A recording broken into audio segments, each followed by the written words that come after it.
আসসালামু আলাইকুম। নতুন একটি ভিডিওতে আপনাদের সবাইকে শুভেচ্ছা এবং অভিনন্দন। তো অলরেডি দেখতে পাচ্ছেন টিভিএস ফনিক্স এর মিটারটা দিয়ে খেয়াল করুন আমার পিছনে, এই যে দেখুন লাইট আপ ডাউন করতেছে। শুধু লাইট না, সম্পূর্ণ মিটারের যে লাইন থাকে এই লাইনটা আপ ডাউন করেছে।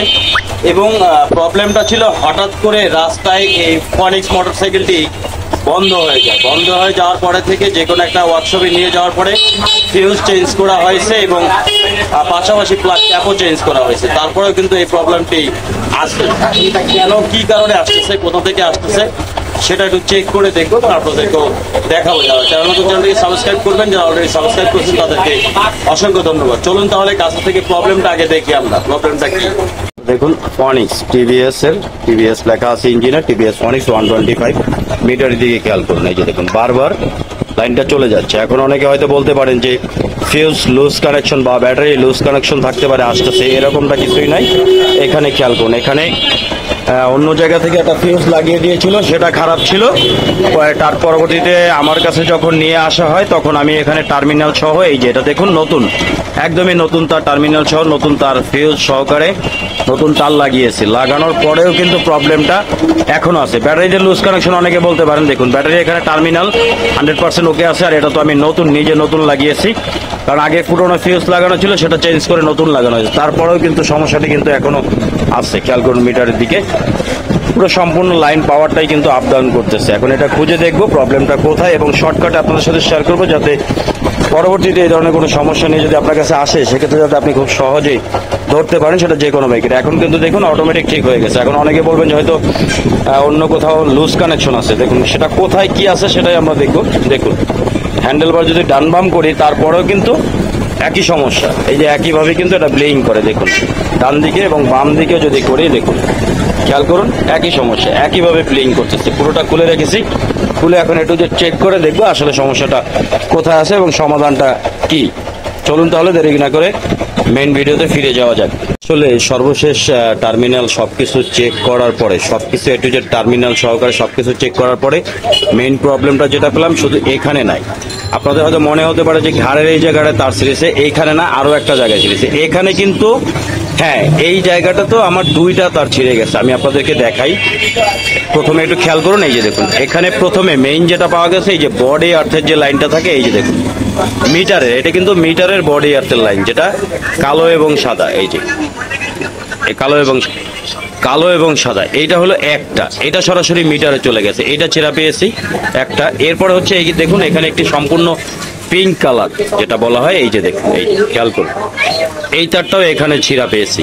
তার মানে এই গলার এই জায়গায়, ঘাড়ের এই জায়গাটায়, এই ঘাড়ের এই জায়গাটায় হ্যান্ডেল যেহেতু মুভিং করা হয় ডানে বামে, এই জায়গাটায় দুইটা তার আমি কিন্তু অলরেডি ছিঁড়া পেয়েছি এবং আরেকটা তার ছেঁড়া পেয়েছি। সেটা কোথায় দেখুন, এইখানে, এখানে না কিন্তু এই জায়গায় না, এই যে কালো এবং হলুদ তারটা দেখতে পাচ্ছেন, এই যে কালো এবং হলুদ তার, এই তারটা হচ্ছে ভিতরের দিকে। দেখুন খেয়াল করুন একদম সামনের দিকে, ঠিক এই জায়গাটাতে, এই যে দেখুন মিটারের ভিতরে। এই যে এটা দেখানোর উদ্দেশ্য হচ্ছে যাতে এই ধরনের সমস্যা হলে শুধু ঘাড়ের এই জায়গায় আমরা কিন্তু নর্মালি চেক করে থাকি বা চেক করি, শুধু ঘাড়ের এই জায়গাটা না, মিটারের দিকে, হেডলাইটের ভিতরের দিকে, সামনের এই জায়গায় আপনারা চেক করে দেখবেন। দেখুন এই যে একদম এইখানে, এই যে ভিতরের দিকে তারটি ছেঁড়া, এই জায়গাটাতে তারটা ছেঁড়া, যেটা এই যে দেখুন, যেটা আমি টান দিয়েছি সামনের দিকে চলে গেছে।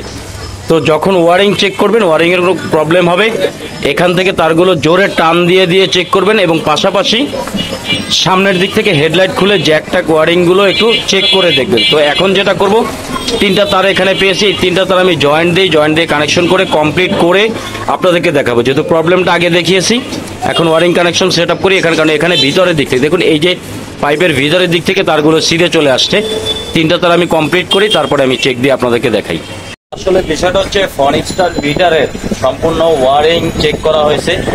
চেক করার পরে যে ইনপুট ভোল্টেজ, মিটারের যে ভোল্টেজ নেগেটিভ এবং পজিটিভ যে মেইন ভোল্টেজ ঢুকে, সেটা সম্পূর্ণ লাইন চেক করা হয়েছে। আমি মিটার দিয়ে এ টু জেড সব কিছু চেক করেছি, সময়ের অভাবে সেই ভিডিওটা করতে পারিনি।